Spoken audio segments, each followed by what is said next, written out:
Dr. Edith Eva Eger is a pioneer in the field of psychology, teaching people how to use their pain to help them heal. We have that possibility within us that we can really find a meaning in suffering. We first met on The Oprah Show. And I'm so happy today to be here alive and turn my life into something useful that I can guide people from victimization to empowerment. At age 90, Dr. Eger wrote her first book, The Choice, Embrace the Possible. Her powerful message rings true for me. She writes that our painful experiences are not a liability, they are a gift.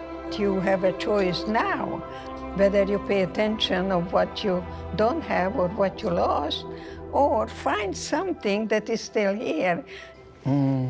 I am forever changed by her story, and I know you will be too.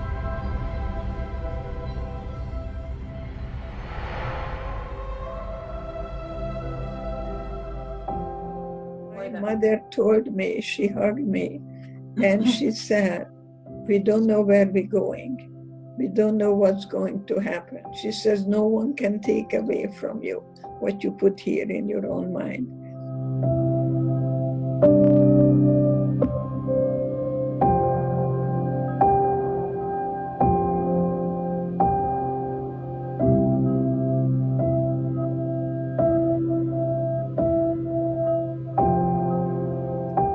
I didn't know anything until I saw our wife marked Fry.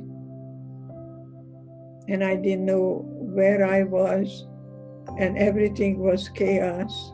That my father looked at that and said, "It can't be bad because we're just gonna work and then we go home." And then we were separated. And I asked the inmate, "When will I see my mother?" And she pointed at the chimney and said, "Your mother is burning there. You better talk about her in past tense." And my sister hugged me and said, "The spirit never dies." That's how I entered Auschwitz.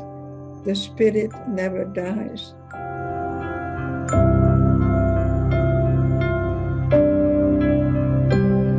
Then I met Dr. Mengele, who told my mother to go one way and my sister and I the other.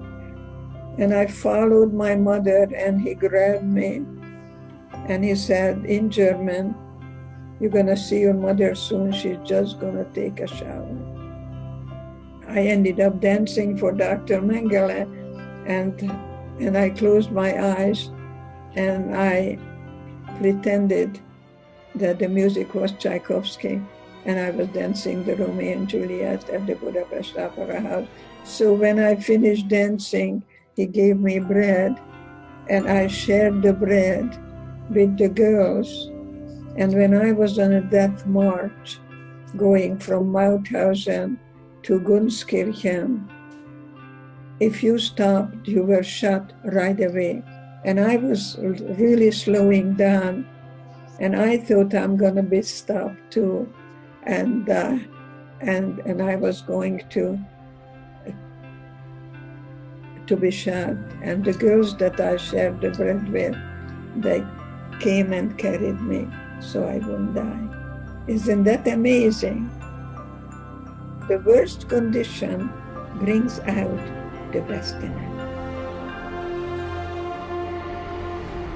On May 4th, 1945, close to 1 year after being imprisoned by the Nazis, an American soldier from the 71st Infantry discovered Edith lying beneath a pile of dead bodies with a broken back, typhoid fever, pneumonia, and pleurisy. Edith was barely alive. What was your mantra? My mantra, Yes. if I survive today, If I survive today. then tomorrow I will show my boyfriend my eyes and my hands. Yes. It was the boyfriend that told me I have beautiful eyes, because when I was put on a cattle car, he said, "I'll never forget your beautiful eyes and beautiful hands." I know. So this is what I said. Yeah. You know, if I survive today, then tomorrow I'll be free. Yeah, the way you wrote that, it felt like a scene out of a movie. You're in the cattle car, there are the thousands of bodies squeezed up against each other, and through the slats in the cattle car, he yells, I will never forget your eyes and your hands. Yes.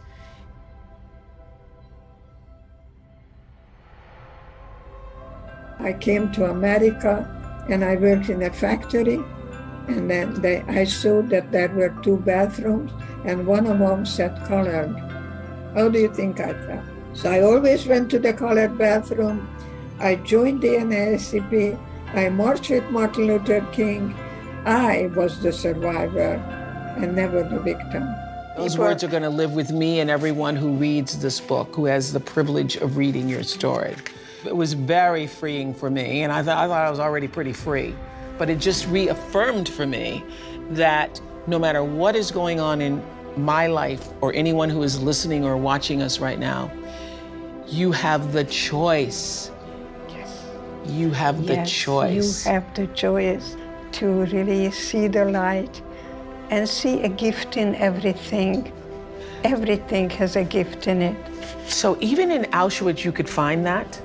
Even in Auschwitz, I could really, truly found that part in me that the Nazis could throw me in the gas chamber any minute, beat me, torture me. There's one thing they could never do is murder my spirit. And that's what I bring.